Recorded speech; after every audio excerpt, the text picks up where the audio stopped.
प्यार कह के खिलाल के हुए दिल से, बहाने खुद के संभरल बड़ी मुश्किल से।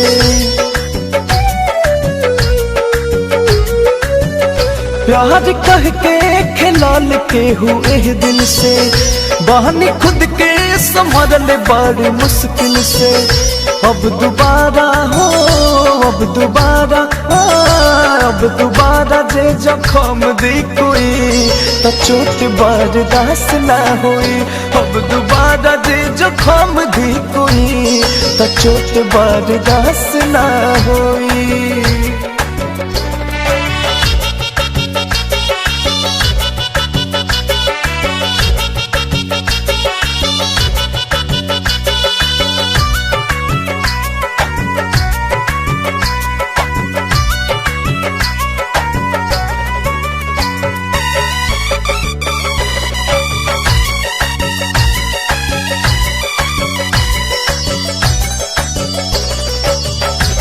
बेवफा के भुलाइब कैसे, दिल कहीं और लगाइब कैसे।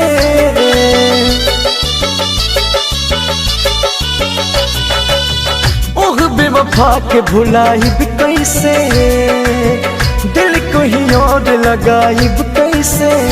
डर बफिर ऊ हो, डर बफिर ऊ हो, डर बफिर ऊ जे हादसा हुई तो चोट बर्दाश्त ना हुई। अब दोबारा जे जखम दी कोई तो चोट बर्दाश्त ना हुई।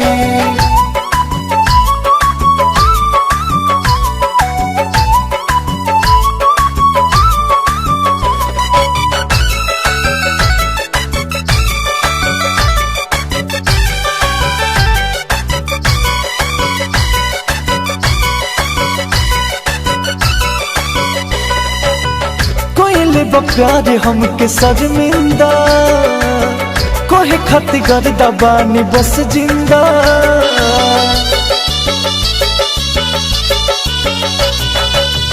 कोयले प्यार हमके शर्मिंदा, कोहे खत गर्दा बानी बस जिंदा।